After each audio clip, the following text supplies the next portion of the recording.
Hello, my name is Monica, and I'm an eyebrow artist and permanent makeup artist based in Norwalk, California.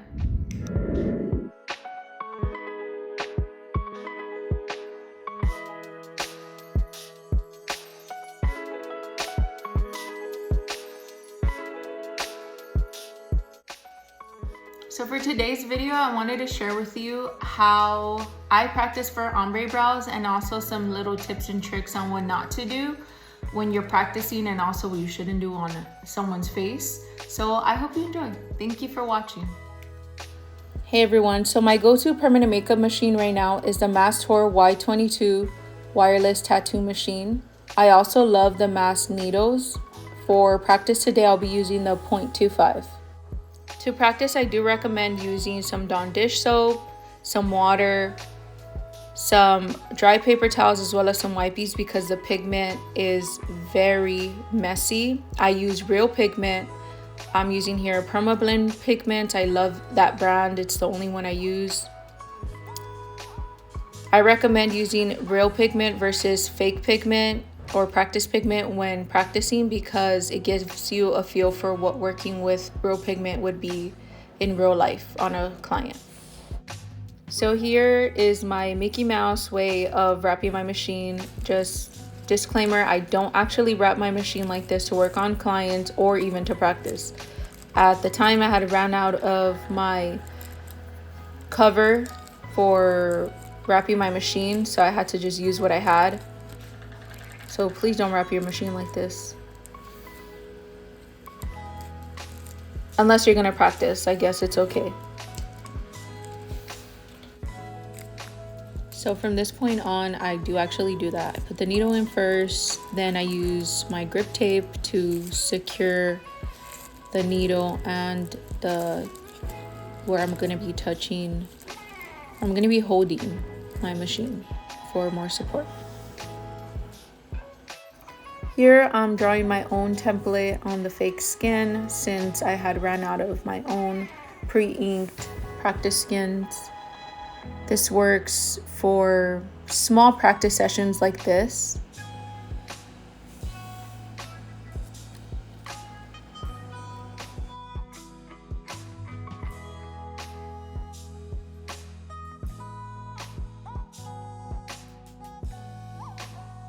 So this is the fastest way to create an eyebrow. If you've taken any eyebrow courses before, you might recognize this little pattern. It's the A, B, C, D, E, F. Actually, I'm not sure if there's an F, but there's definitely A, B, C, D, and E. Letterings to each dots, and then you connect them. I didn't go ahead and label it here, but like I said, if you've taken brow courses before, you might recognize that. So here you're seeing me tattoo one of the triangles without an outline. So I'm literally just shading. So this is good practice. Practicing just shading, practicing outlining those lines that you've created, going in different directions. Normally with a template like this, you're supposed to mimic the tail of the brow. So the tail is usually the darkest, and then it goes lighter as you go towards the larger part of the triangle.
before anyone comes at me, I am well aware that my shading during this practice session was not the best.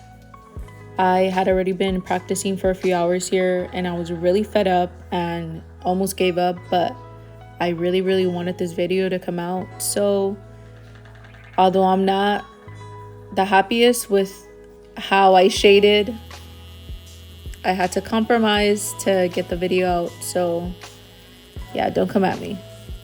My shading is much better when I'm fresh.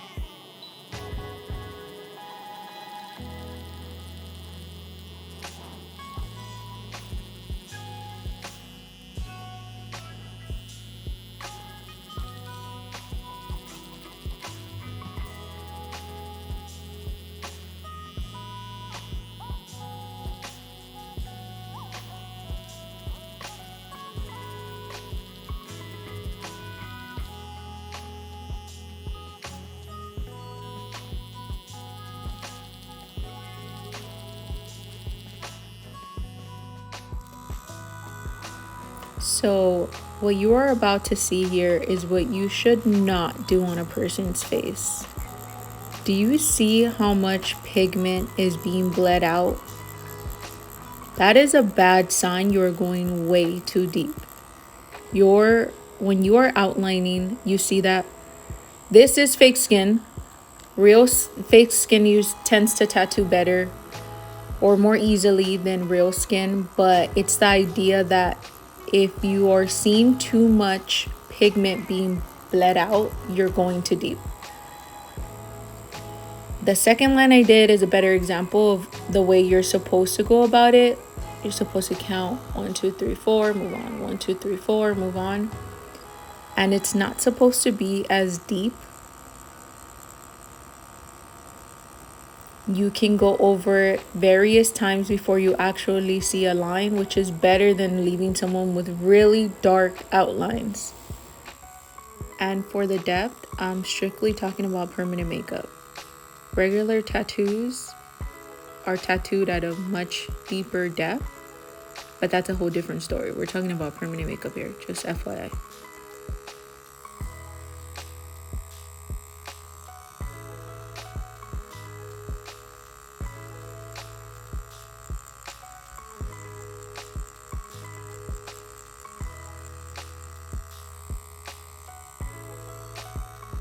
So here we're gonna close the other side of the triangle to make sure that those outlines match.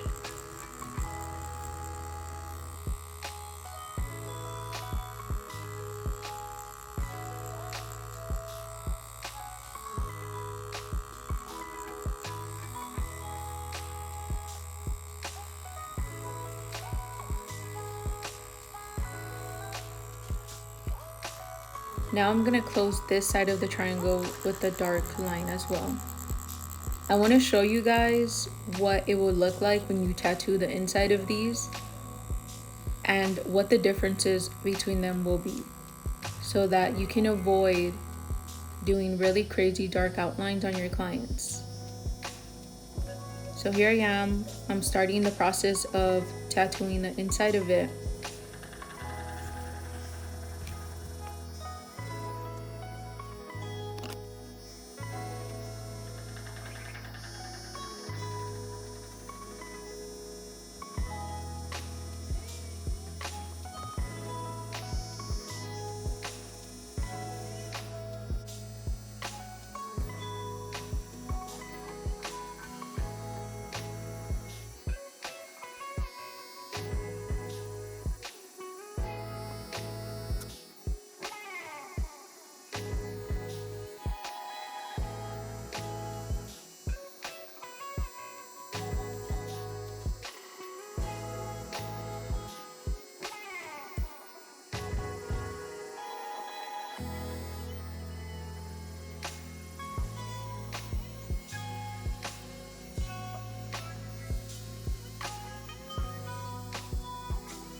So you can already see that as much as I try to cover up and shade in that line, those lines are just way too dark. And the crazy part about this is that when you are doing this on an actual person, God forbid, but if someone gets tattooed with really dark outlines, even though the initial session may look like it's seamless because they maybe went in there really dark at the ends and were able to cover it up, it's still going to heal different because the way that you tattooed that first outline was at a much deeper depth than you actually did when you were shading. So those are things to consider. And ombre brows is all about patience and taking your time. As you can see, the two triangles where I had no outlines are super seamless.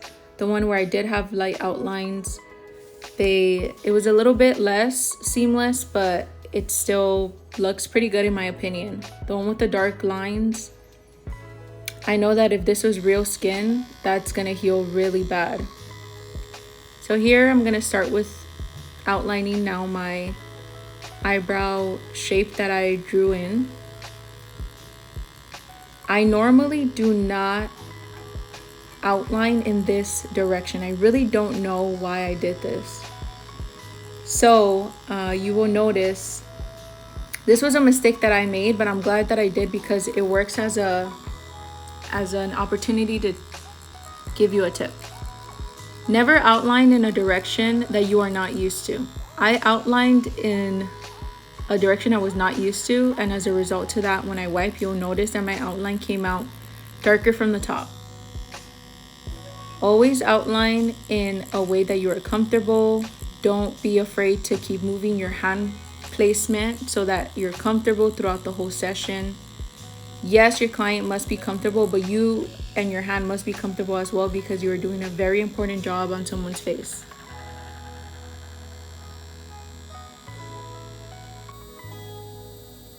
So you can see the top outline came out a little too dark, but it was because like I said, I'm not used to tattooing in that angle, and I'm not sure why I did in this video. When you tattoo ombre, you start off really tight at the end, and then as you're going into the brow, you can start spreading it out. What I mean by spreading it out is that you have more airy strokes, so they're not as compact and filled in with pigment in those areas. You usually want to do this more towards the front, and you also want to make sure that when you are tattooing ombre brows, you are tattooing 50% of the last section you just tattooed. That way you don't end up with blocks and you end up with a very seamless brow.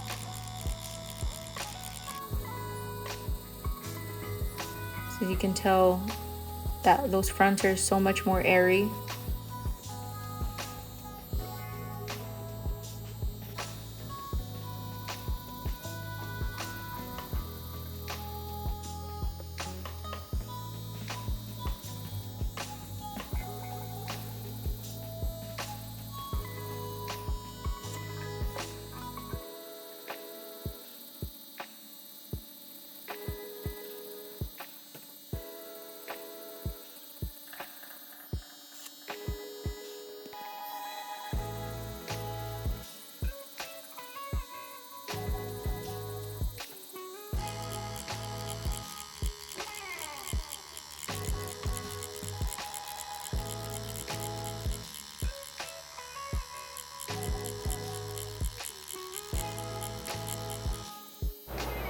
So as I am editing this, I'm realizing that even I'm making mistakes, and I could have definitely gone another round over the fronts instead of doing this, putting a whole bunch of little dots. This is a good technique to do, but in this case, I think it was a little unnecessary. I could have definitely made the fronts a little bit darker without putting the dots.